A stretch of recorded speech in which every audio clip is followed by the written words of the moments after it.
So in this video, I'll be talking about what is a pathological fracture.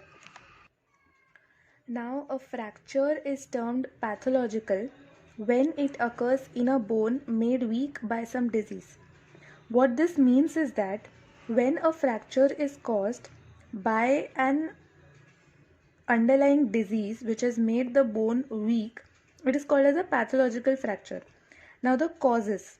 A bone may be rendered weak by a disease localized to that particular bone or by a generalized bone disorder. So basically, what is a pathological fracture? A pathological fracture is when the bone is made weak by some underlying disease. Now, that underlying disease can be localized to that particular bone or by a generalized bone disorder.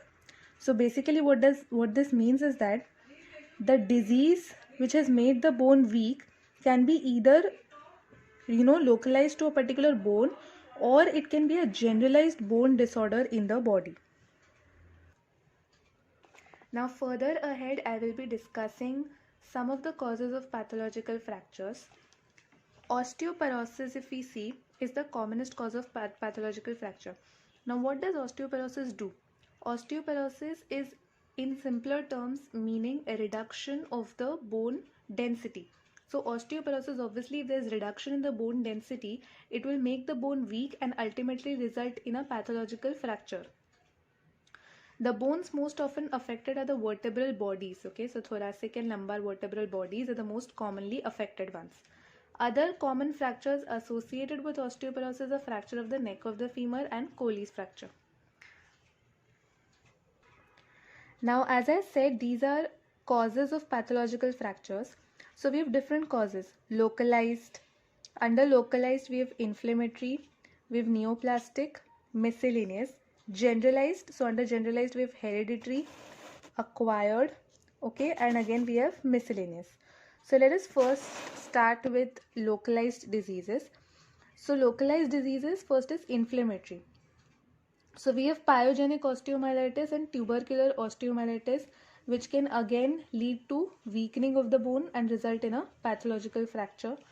Then we have neoplastic. Now obviously when there are tumors in the body, especially if it is a benign tumor like giant cell tumor or endochondroma, it is going to make the bone weak. Malignant tumors also, primary osteosarcoma, Ewing's tumor. Secondary, in males we have lung, prostate, kidney. In females we have breast, lung, genitals. Miscellaneous, if it is a simple bone cyst, if it is a aneurysmal bone cyst, if it is a monostotic fibrous dysplasia, eosinophilic granuloma, bone atrophy secondary to polio. Coming to generalized diseases, so hereditary, osteogenesis imperfecta, dyschondroplasia, osteopetrosis. Acquired में we have osteoporosis, osteomalacia, rickets, scurvy. Disseminated malignancy in bones, which is multiple myeloma, diffuse metastatic carcinoma, miscellaneous Paget's disease, polystotic fibrous dysplasia. So all these diseases that I've listed are the causes of pathological fractures. Now in the upcoming videos, I'll be explaining each one of these diseases in detail with the diagnosis, clinical features, treatment. So please stay tuned to watch those videos. Next, we come to the diagnosis. Okay, so now a fracture. So now how do we come to know that whether it is a pathological fracture or whether it is a traumatic fracture or whether it is a fracture which has been caused by repetitive stress? So a fracture sustained without a significant trauma should arouse a suspicion of pathological fracture. So whenever there is a fracture without a significant trauma, so when the patient comes to you, you take the history, and through the history you come to know that there's no past trauma, and without a trauma there is a fracture. So definitely the doctor or the clinician should suspect a pathological fracture because there's no trauma. So obviously the bone has been made weak because of some underlying disease. Okay, so now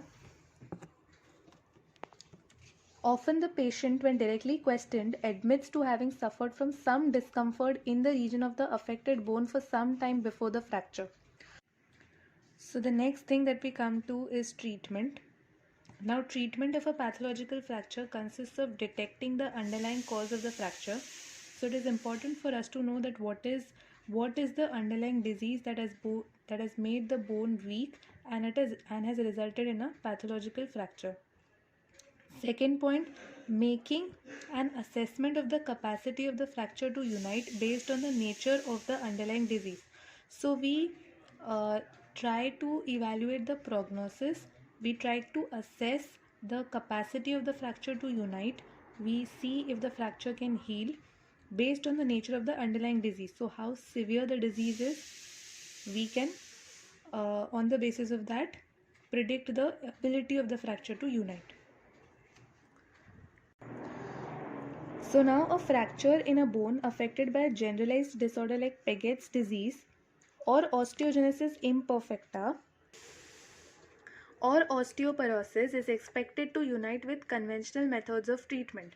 So with the conventional methods of treatment, what are the conventional methods of treatment? We will see that in the next video. So with those methods, the pathological fracture is going to heal. A fracture at the site of a bone cyst or a benign tumor will also generally unite, but the union may be delayed.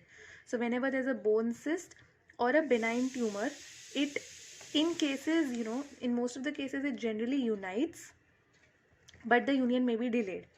Then fractures occurring in osteomyelitic bones, those bones in which there is an infection in the uh, bone tissue, it takes a long time and sometimes fails to unite despite best efforts.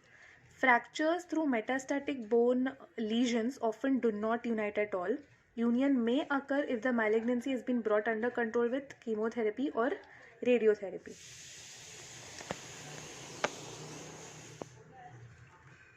Now, with the availability of facilities for internal fixation, more and more pathological fractures are treated operatively with an aim to enhance the process of union by bone grafting, mobilize the patient by surgical stabilization of the fracture. Achieving stable fixation is difficult because of the bone defect caused by the underlying pathology. So, the defect may have to be filled using bone grafts or bone cement.